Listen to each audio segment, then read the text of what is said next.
Alright everyone, the new Jojolands chapter is here with this amazing cover, but man was this chapter absolutely incredible. We started off with Mack, the guy who was previously in the hospital looking to be absolutely normal, but that's the trick. As we go through the pages of this chapter, we realize that this isn't actually Mack, but Charmingman disguised as him. In the last chapter, we thought Mack was going to be added to the group the same way that Lulu has been now, but I guess since he's pretty unconscious right now, that wouldn't be possible. So instead, I guess the gang, without Paco for some reason, just decided to make something up in order to cover the whole fight against Lulu and Bobby Jean, and to make sure that Mack is out of the picture for everyone else while he's under the possession of our gang. I know when people saw this crack in his skin, people immediately thought that this was going to have to do with the Rokakaka. I mean, Mitsuba was having some similar stuff, but nope, Araki was fine with just messing with us once again, because this is actually just Charmingman's ability with its weird rocky texture when changing appearances. Honestly, I'm really glad to see that Charmingman's ability of changing his body to look like other people is going to stay relevant to the part. It's been used once in every arc Charmingman has been in so far, so hopefully it doesn't stop just yet. To me, it definitely felt like an ability that would be lost to time in favor of just a more Dr. Wu-like ability of just disintegrating and reappearing. But that doesn't seem to be the case, which is really good for us. One of the most significant changes from previous chapters to this one is the fact that Lulu seems to have partially joined the group. Our main gang has taken Lulu away, since Bobby Jean is dead and having Lulu on her own would be too much of a risk. Our gang brought back Lulu to Meryl Mei QI's place, and it did lead to some interesting conversations between the two of them. First thing I want to get out of the way is this little quote right here, where Meryl Mei QI mentions that Lulu doesn't like mangoes. Brain rot out of the way, I saw some people think that this is evidence towards Lulu being a rock human. I mean, just like poor Tom, this is a small person who seems to have the mind of an adult in some ways, and now they also don't like mangoes, something that is similar to rock humans. But this is genuinely a those who know moment, because this is more of an Araki reference, since Araki also doesn't like mangoes. Araki does do this a lot with some of his character quirks just being things that relate to himself, and this is just another example of that. Or well, at least this is just my theory. If Lulu actually is a rock human, that would be absolutely insane. But another thing I want to mention that came to me from this chapter is that Meryl Mei QI is feeling less like Diavolo. I honestly thought that her identity being secret would play more into the part, and a lot of people wouldn't be having these direct face-to-face conversations with Meryl. I mean, Charmingman is fine because he is now a main character, but Lulu knowing about Meryl is a bit strange, especially with Meryl Mei QI pretty much giving Lulu a rundown of her life, talking about being principal of a school and with a husband and all. Hopefully stuff like that doesn't happen too much, because Meryl is living a really impactful double life here, and telling people about it isn't really the best. But who knows, maybe the 11.9% of my audience subscribed to my channel know something about this that I don't. But yeah, I really thought Meryl would be giving some Diavolo vibes for this part, where only our main characters would actually see her face to face while everyone else would just have to get messages or something. But maybe that's not going to happen, or Lulu could just end up being one of these main characters. But speaking of characters, let's talk about the guy who is seriously looking to be the whole main villain of the part, Acca Howler, and everyone hates him now. What looked to be a peaceful car ride for Acca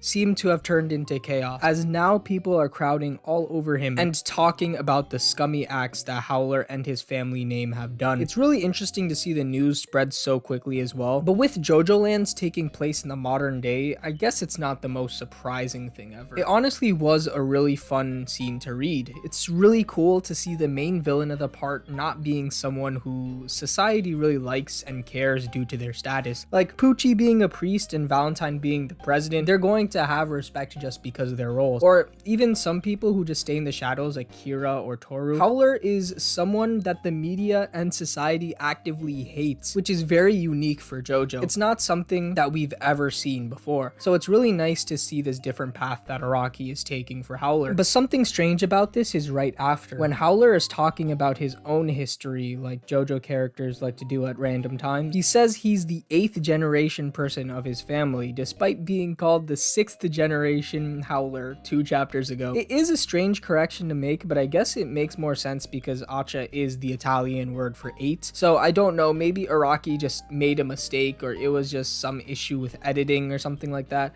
But yeah, Howler is a part of the 8th generation for the Howlers since they became rich. Now, what the biggest part of this chapter is definitely the introduction of 3 new characters, all working under Howler. Now, this does give a higher likelihood that Howler is the main villain because he literally has more people working under him now. And most main villains in JoJo also had these lackey type characters who would fight the main gang before they could reach the main villain. Howler already has this system going on for himself. And unless he's something like Damo or Risotto where he was working under someone else the whole time, or just a third party, I honestly think we're fine with calling Howler the main villain for right now. But anyway, these new characters look really cool. We have Key West, a lawyer, Laem Chabang, a police officer, and Ningbo, a firefighter. And they definitely look to be some very tough opponents for our gang to face. I like how they're all friends of Bobby Jean, and so their goal of wanting to fight the main gang does have another meaning to it rather than just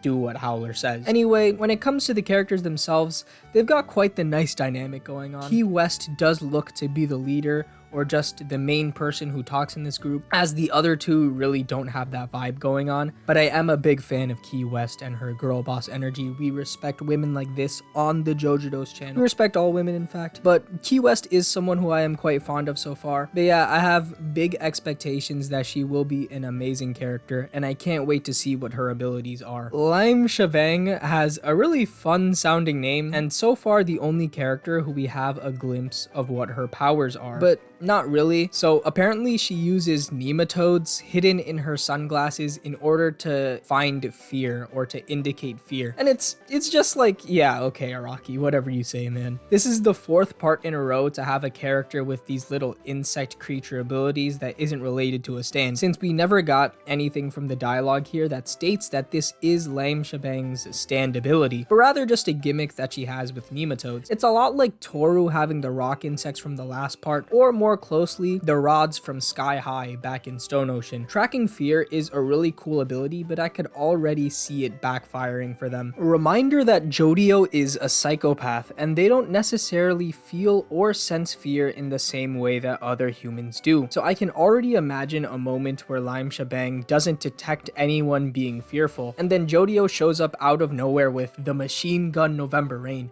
and kills her or something like that. Or maybe even Usagi could like duplicate something that Laem Chabang would detect as another person, and then Usagi could just like sneak out of nowhere being like, oh no, that was actually this other thing, I've been here this whole time, or something like that. This ability is really cool, and there are a lot of possibilities for how this future fight could go down against our main character. And speaking of possibilities, Ningbo is just right there for now. The guy looks like a cold-blooded killer who is definitely not a rock human, because guys, just because he has crazy looking eyes does not mean he's a rock human. That just doesn't even make sense. But yeah, I'm also interested to see what kind of stand ability Ningbo has, since he definitely looks like the one in the group who is cuckoo for Cocoa Puffs and down to kill anyone in his path. And it looks like the path won't be that long of a walk because they already have a clue. A massive clue. Bobby Jean looking up Paco's name doesn't seem to be in vain,